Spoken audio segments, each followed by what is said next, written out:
Hey guys, இன்னைக்குள்ள mini வீலாக்ல அஞ்சலி வந்து fish fry என்னோட ஸ்டைலில் நான் செய்ய போகிறேன். இன்னைக்கு நான் எடுத்திருக்க ஃபிஷ் பார்த்தீங்கன்னாக்கா மெக்ரல் ஃபிஷ். அண்ட் இதோடைய அந்த இன்க்ரீடியன்ஸ் எல்லாமே இதோ எழுதிட்டேன், பார்த்து எடுத்து வச்சுக்கோங்க. இந்த இன்க்ரீடியன்ஸ் எல்லாமே நீங்கள் நல்லா போட்டு இடிச்சுக்கணும். இந்த மாதிரி பிளேண்டர்லாம் பண்ணிடாதீங்க, ஏன்னா அதோட அவுட்புட் நல்லா இருக்காது. ஸோ இதுமாரி முடிஞ்சால் நல்லா இடித்து செய்யுங்க.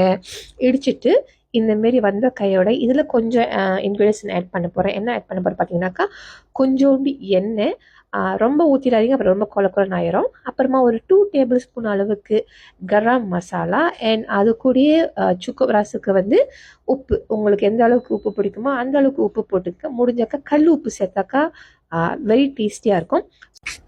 அப்புறம் ஒரு குட்டி சைஸ் ஒரு லைம் எடுத்துக்கோங்க. அந்த லைம் நல்லா உருட்டுங்க. உங்கள் ஹஸ்பண்டை நினச்சி எவ்வளோ உருட்டு முடியும் உருட்டுங்க.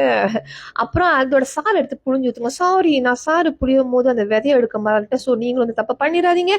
நல்லா எல்லாம் போட்ட பிறகு கடைசியாக 2 கரண்டி அளவுக்கு அரிசி மாவு இல்லைன்னா சோள மாவை நீங்கள் இதில் ஆட் பண்ணிங்கன்னா இன்னும் சூப்பராக இருக்கும். நல்லா ஒரு பிழைஞ்சிருங்க. நல்லா பிழைஞ்சி இந்த மாதிரி ஒரு டெக்ஸ்சருக்கு வந்துடணும்.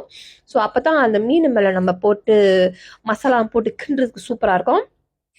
ஓகே, நான் சொன்ன மாதிரி தான் இந்த மசாலா எடுத்து நல்லா மீன் வயிற்றுள்ளுக்கு சைடில் வெட்டு, அப்புறமா வந்து மண்டை வால் எல்லாத்துலேயும் போட்டு நல்லா பிழைஞ்சி அதை அப்படியே குளிப்பாட்டி எடுத்துருங்க. நல்லா நல்லா அதை சயாங்க மஞ்சவா செய்யுங்க, சூப்பராக இருக்கும். ஓகேங்க, செஞ்சு முடிச்சுட்டு இதை வந்து ஒரு half an hour at least half an hour to 40 minutes நீங்கள் வந்து ஃப்ரிட்ஜ் உள்ளுக்கு வச்சு மேரினேட் பண்ணிடுங்க. அப்போ தான் அதோட ருசி இன்னும் சூப்பராக இருக்கும்.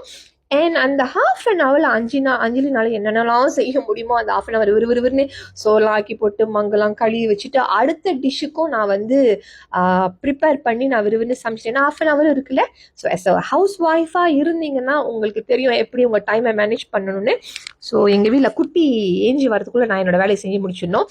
ஸோ அன்றைக்கி வந்து என் வீட்டில் வந்து ரசம் வச்சுட்டு ஊடாங் சம்பால் செஞ்சுருந்தேன். ஸோ ஊடாங் சம்பால் செஞ்சுட்டு இந்த ஃபிஷ் ஃப்ரை சூப்பராக இருக்கும்.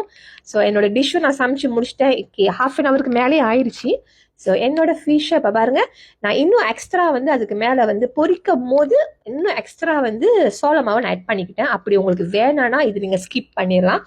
நல்லா பொரிக்கும் போது நல்லா மொறுன்னு இந்தமாரி பொரிஞ்சு வரணும். நல்லா பொரிச்சு எடுங்க, அவசரம் எடுத்துடாதீங்க. அப்புறம் நான் பொரிச்சு முடிச்ச பிறகு உங்களுடைய சாப்பாடை வச்சு சாப்பிட்டு என்ஜாய் பண்ணுங்க. நான் சொன்ன மாதிரி அன்றைக்கி என் வீட்டில் ரசம், மீன் பொரியல், என் ஊடா சாம்பார் சாப்பிடும் போதே அதோடைய புளிப்பு, அந்த உப்பு, அப்பாடா சூப்பராக இருந்துச்சு. நான் சொல்ல விரும்பல, நீங்களே ட்ரை பண்ணி பார்த்துட்டு எப்படி இருக்குன்னு சொல்லுங்களேன்.